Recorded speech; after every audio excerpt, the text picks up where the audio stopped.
Hey, what is up, YouTube? It's your girl Miranda here, and this is going to be the first video in a series of videos where we're going to cover how to draft. So this is how to draft set 5. So we're going to have a video for several of the leaders in the set.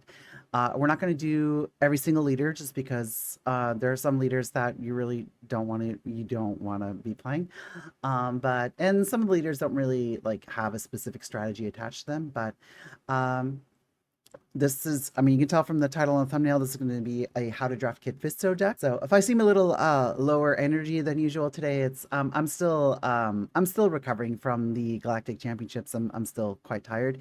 But I have some time, so I wrote out some notes last night, and we're going to just go over, how to basically, we're going to go over general draft strategies, but also how to specifically draft for this particular leader.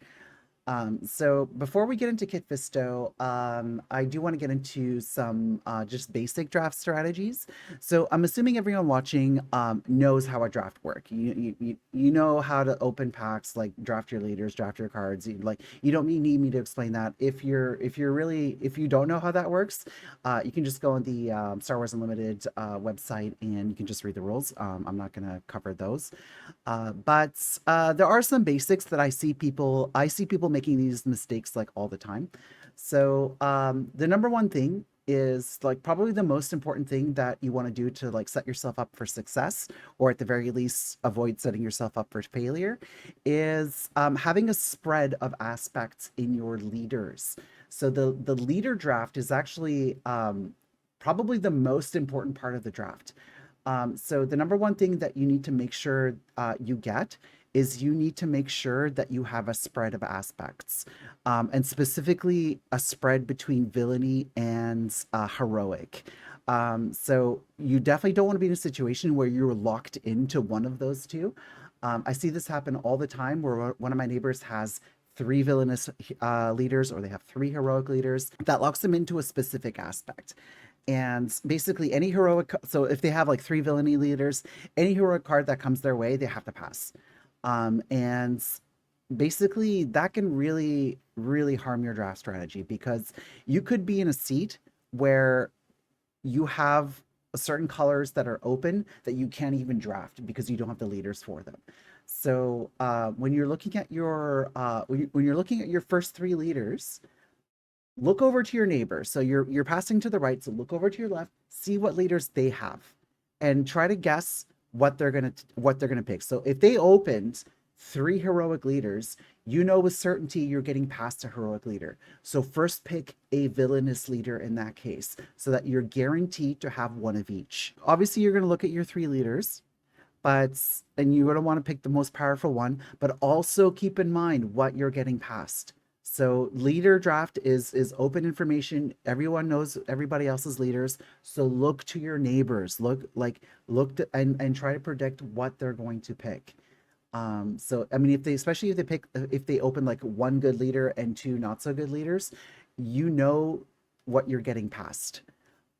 So make your picks with that in mind, and don't end up in a situation where you're forced into one color right from the get-go that may or may not even be open.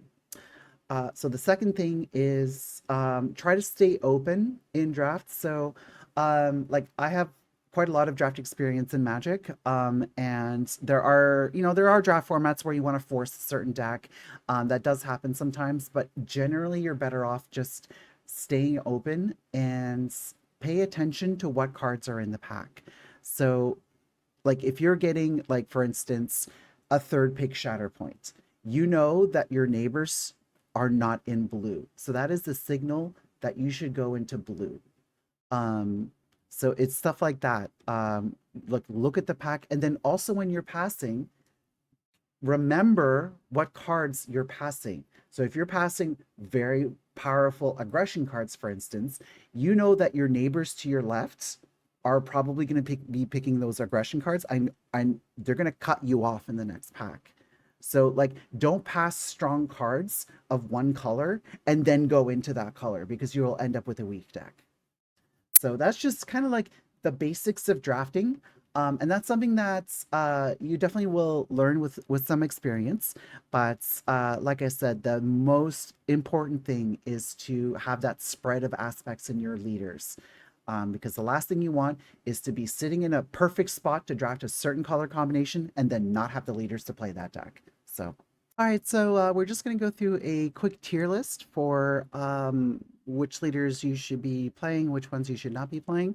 It's We're gonna do very, very basic tiers here. So up in here in S tier, these are just leaders that you actively want to play.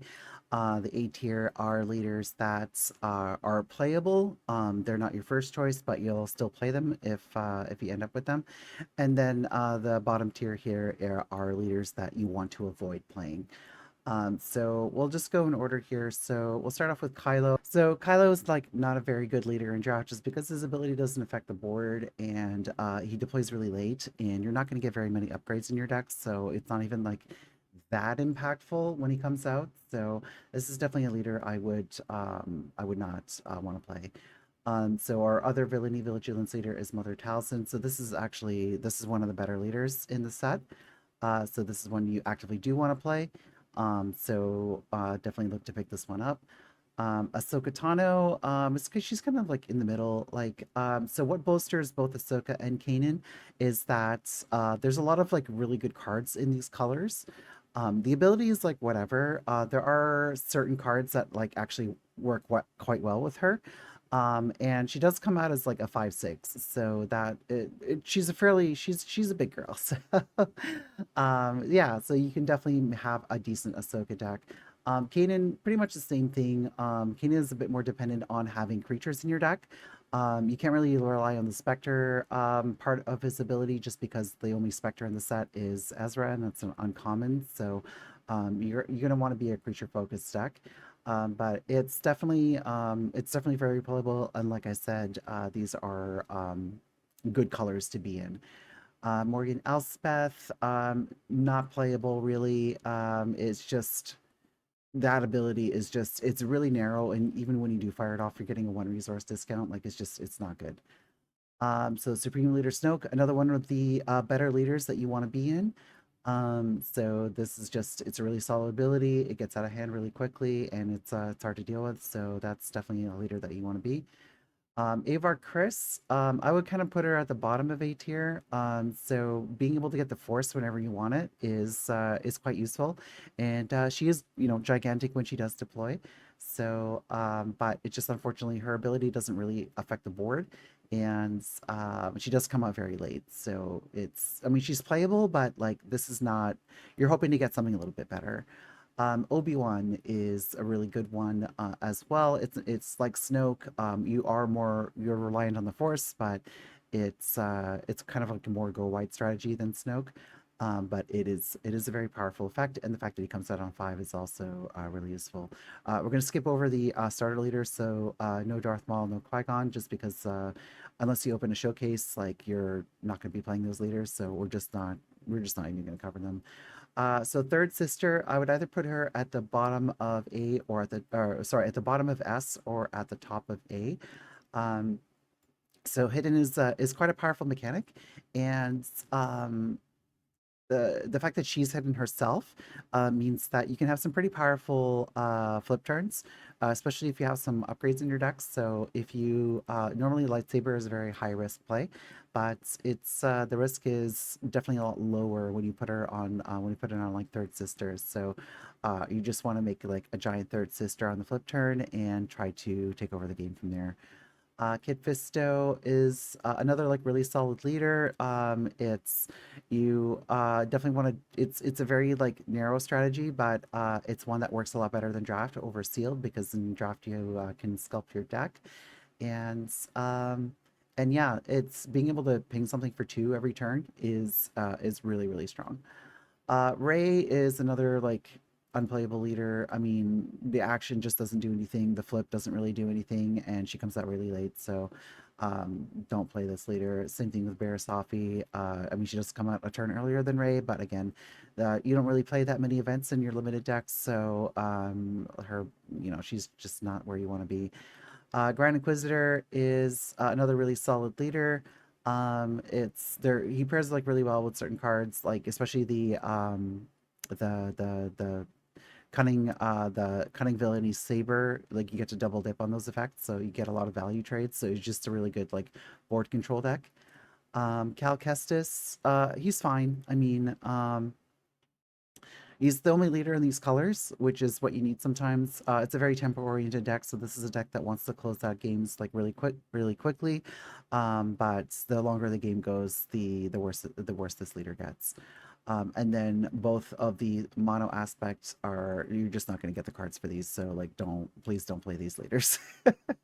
So just yeah. So just to sum up, these are all leaders that you want to be first picking.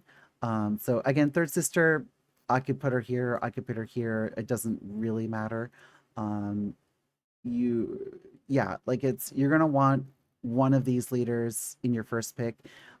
Hopefully, you can get a second one of this group in your second pick as well.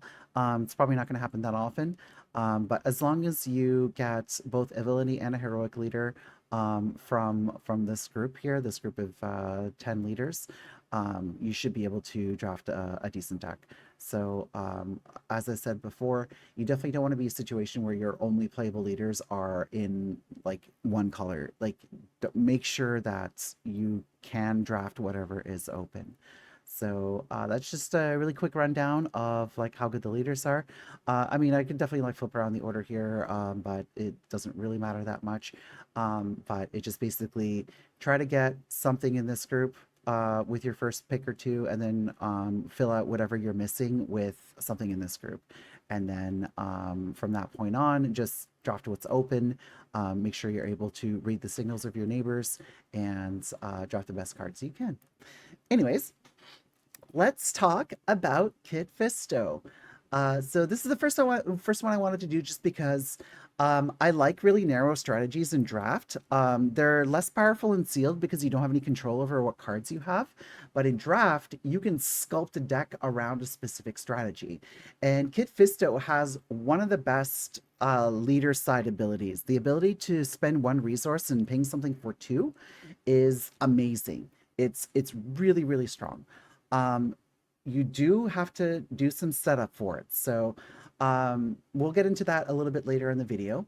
So other strengths for this leader is that you are not reliant on the force whatsoever. You don't care about getting the force. Obviously, you want to get the force sometimes for if you pick up any like really powerful force payoff units. But unlike other leaders that require you to have the force in order to use them, you don't have to play an early force unit. Like you can play your spaceships, you can play whatever strong card you have on turn one, and it doesn't have to be a force unit. Another really big strength of this deck is that some of your best cards are cards that nobody else wants. So the two best commons in this deck, the two best like turn one plays, are cards that no other leader wants. And these are the turn one Jedi spaceships, the Padawan Starfighter and the Jedi Starfighter. These cards are real bad in every other deck. In this deck, they are all stars because they are turn one. They are turn one Jedi units. They're in space and they're difficult to remove, and you get to start activating that ability right from the second turn. So you get to have a really strong deck because you're not fighting with your neighbors over the best cards.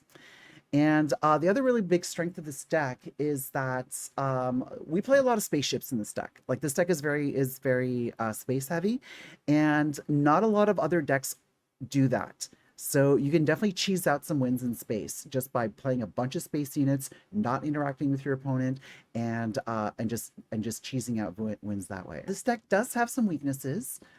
So you really do need those early Jedi units to get the ability going.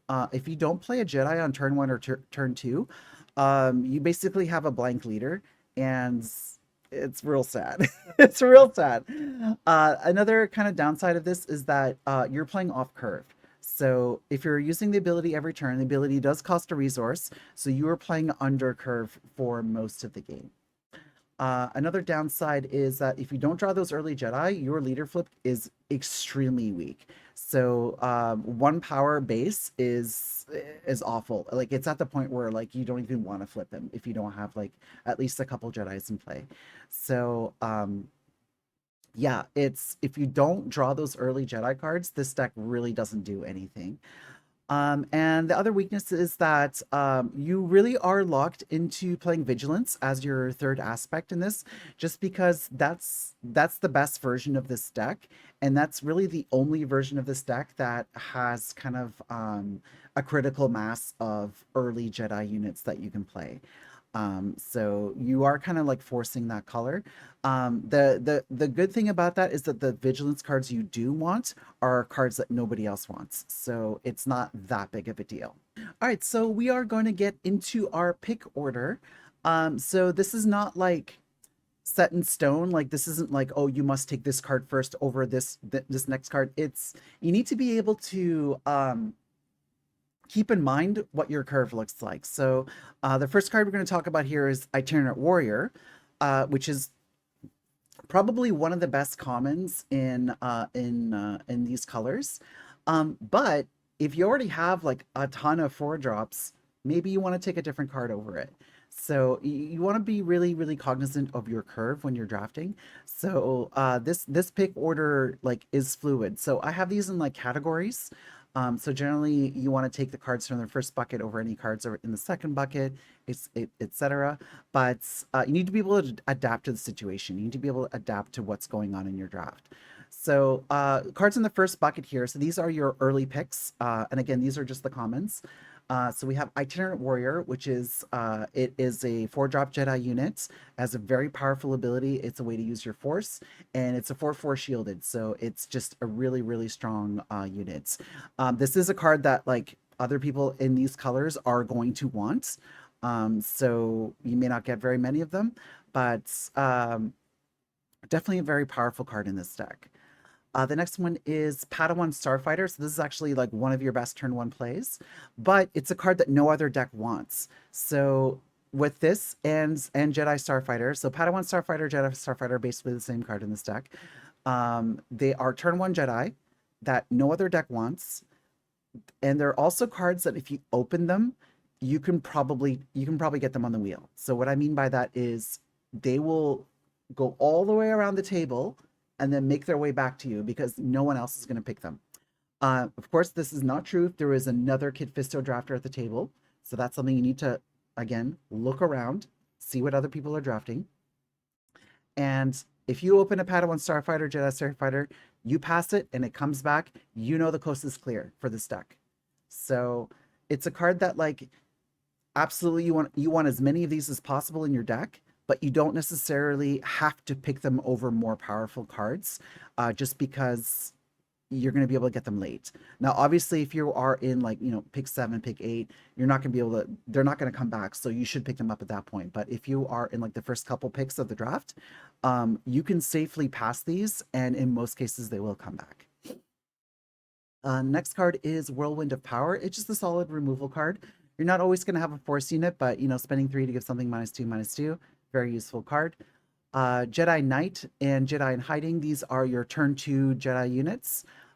So again, you can't really necessarily depend on having a turn 1 Jedi play, but as long as you have a turn 2 Jedi play, as long as you have a Jedi first couple of turns, that's what you want. So anything that has that Jedi tag that costs 2 or 3, you want as many of those as possible. And then the last card here is Sorcerer's Blast, which is just a really efficient removal card.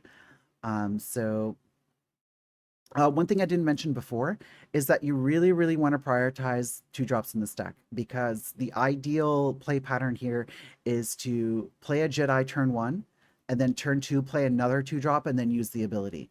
So because we're playing under curve, you want a lot of 2-drops, like more than other decks. Same thing, you want a lot of 3-drops. Like you basically want as many early plays as possible, because we want to be using that Kit Fisto ability every single turn. So the next category here are, these are just solid mid picks. These are cards that you want to take, between 4th and 6th pick. These are just solid cards that you want for your deck. They're not, they're not slam dunk picks. Usually, like, you don't want to be first picking these, but these are cards that you're looking to fill out your deck. So a lot of these are just going to be like two drops, like quality two drops. So again, we want as many two drops as possible. So we can play our first turn Jedi unit, and then second turn we can use the ability and still play a card. So basically, I'm going to list all the good two drops in these colors. So we have Guardian of the Wills, Nicest Warrior, Secretive Sage, I'm sorry, Secretive Sage, DRK1 Probe Droid, and Vulptex. So these are all very solid turn one plays. Some of them have the Force, which if you have Force payoffs in your deck, it's a good way to bank the Force for later. And then we also have a couple of space units that are help you close out the game more quickly. So we have Cartel Interceptor, Hyena Bomber. Cartel Interceptor, it hits for 4 in the air. That's exactly what we want in this deck. And the Hyena Bomber helps you fight on the ground as well. So if you combine the Hyena Bomber with the Kit Fisto ability, you can take out something that has 4 health, which is quite strong. And then we have a whole bunch of just filler cards. I'm not going to say much about these. These are just cards that, because you're just not going to have all great cards, they're just cards that like will make your deck, but you end up cutting a lot of these just because you don't necessarily need to play all of these. So we have some other two drops that are like less good. So we have stuff like Lothwolf, we have Attune Furnock, we have Witch of the Mist. And stuff like that. We have like some of the more expensive cards in here as well. We've got a lot of 4-drop creatures. There's a lot of 4-drops. So again, you want to like review your cards. So if you have like 8 good 4-drops and nothing higher, then you don't need to keep picking those 4-drops. You can start picking some later cards. So again, cheaper cards are good. Space cards are also good. A couple of the like upgrades. I usually don't like the upgrades, but putting a Lightsaber on the Kit Fisto Leader is pretty good. And then the last one I'm going to shout out here is Crushing Blow. That's a card that I like always having like one copy in my deck, just to have an out for the turn 1 Force unit, turn 2 Lightsaber kind of deal. So that it's a really solid answer for that. And then the last bucket here are cards that are either completely unplayable or cards that are playable in very, very narrow situations like corner cases, or cards that are just kind of, if you don't have enough playables, they can fill like your 29th, 30th card. So these are cards like Bolstered Endurance, Cure Wounds. I mean, those are fine as like a 30th card. There are quite a lot of unplayables in here, I would say, like Unleash Rage, Do or Do Not, Refugee of the Path, Porg. Quacking Monkey Lizard can be a fine 30th card. And then yeah, like the rest of these cards are just like whatever. All right, so we're going to go into some notable uncommons. I'm not going to call out every single uncommon, but there are some uncommons that are pretty much bombs or are on par with your best commons. So these are cards that you kind of want to take over any other common. And especially for signaling purposes. So like for instance, Shatterpoint is a really good example. If you open a Shatterpoint, you should never pass it, because if you pass the Shatterpoint, your neighbor will go into blue and you'll make your deck worse. So these are the cards that I'm looking to pick up because they're extremely powerful, and I don't want my neighbors to pick them and then be in my same colors. So these are cards like Ezra Bridger, Chirrut, Shatterpoint, Kiadi Mundi, Mace Windu, Marin. All of those cards are cards that every deck in these colors want, and you really want to avoid your neighbors being in these colors. So don't pass these cards if you can avoid it. And then there's a couple other uncommons here. So Jedi Vector is like our third turn 1 Jedi spaceship. That is a card that you will get late. So if you see it late in the draft, pick it up, because that, again, you want every single turn 1 Jedi you can get. It's not a card you necessarily need to first pick. If you open it, take a better card, and there's a very good chance that card will come back around. And then the last one I want to shout out here is Jocasta Nu. It's just another turn 2 Jedi units. She's got a decent stat line. The ability is more or less blank, but she kind of fills the same role as Jedi Knight and Jedi in Hiding. She's kind of similar power level to those cards. And then we have some other like solid cards that are better than most uncommons, but I mean, you don't want to take them over like the best uncommons, but they are cards that will always make your deck. So these are like the bigger Jedi. So Quinlan Voss, Asajj Ventress, Saesee Tin. You want to play those just because, you know, they're Jedi, they have decent bodies, they have decent abilities, and they help activate our Kit Fisto ability. And then the last card is Blockade Runner, which is just a really effective space unit that can close out the game very quickly. And then we're going to talk about notable rares and legendaries. So these are, you can't count on these. You know, it's a very good chance that like you're not going to get these cards. It just, if you happen to get these cards, you want to include them in your deck. So there are some rares and legendaries that are just, you know, outright bombs. So the biggest one is Anakin Skywalker in these colors. Anakin Skywalker is a massive bomb. He does cost 6, so it doesn't always like completely win you the game, but like a 6-drop 5/7 Jedi that also kills something on play is really strong. And then this deck specifically really wants as many turn 1 Jedi as possible, and so that's basically what Yaddle and Adigalia are. They're just turn 1 Jedi. The abilities or whatever. It's just another card that enables Kit Fisto's ability. And then a couple other like really strong rares that you probably want to take over any other card are Grogu. Grogu definitely like takes over the game. It's just really annoying to remove and is just basically removal on a stick. It's just really solid card. Luke Skywalker, another card, especially if you have a like if you're able to trigger that ability every single turn, it gets out of hand very quickly. It's a very obnoxious unit for your opponent to deal with. And the constructed lightsaber is just a really powerful upgrade. If you can stick that on Kit Fisto, you can end the game pretty quickly. And then there's some other like really solid rares that typically will make your deck. Don't go super out of your way to pick these up. Like a lot of these, I would take like the best on commons over. But you know, if you get these late, these are cards that will come around late if your neighbors aren't in these colors. So we have Axe Woves is just, he's just there to be a 3/3 shielded. Like you want a lot of early plays. Like I wouldn't take Axe over like a Shatterpoint or a Mace Windu or anything like that. But if you get them late and there's nothing else good in the pack, 100% makes your deck. Kit Fisto's Aether Sprite, that's another Jedi that is in space. The ability is not super relevant, but you know it's fine. Again, wouldn't take it over a Shatterpoint or a Mace Windu or something like that. But if you get it late and there's nothing else good in the pack, it will make your deck. And then same thing with Rey and the Daughter. Those are just you know, 5-drop Force units. They don't really have super relevant abilities, but you know, they'll make your deck. And then Bendu's the last one where the games typically don't go that late. Like I've played Bendu in limited, and it's either you play it and your opponent concedes, or you play it and you die because it's too late in the game. So it is a card that you know will make the deck, but it's not. Don't prioritize it. Like it costs 8. You know, play it. You're gonna resource it like half the time, which is fine. Yeah. So one thing I want to stress here is that these are just guidelines. None of these are set in stone, and you really need to be able to react to what's going on and adapt to the situation. So know when to break the rules. That comes with experience. I mean, there are definitely times where you take a worse card over a better card just because you need it for your deck, or either you need to fill a hole in your curve, or you know, any other reasons. So this is just like I said, this is just a guideline. Hopefully this will help you in your drafts, and if you end up drafting Kit Fisto, let me know how it goes in the comments. So we're gonna do more of these. Let me know in the comments what leaders you want me to cover. I'm thinking the next one's going to be Snoke, but if there's a particular leader you want me to cover, let me know. So I will see you all in the next video. Take care, everyone. Bye.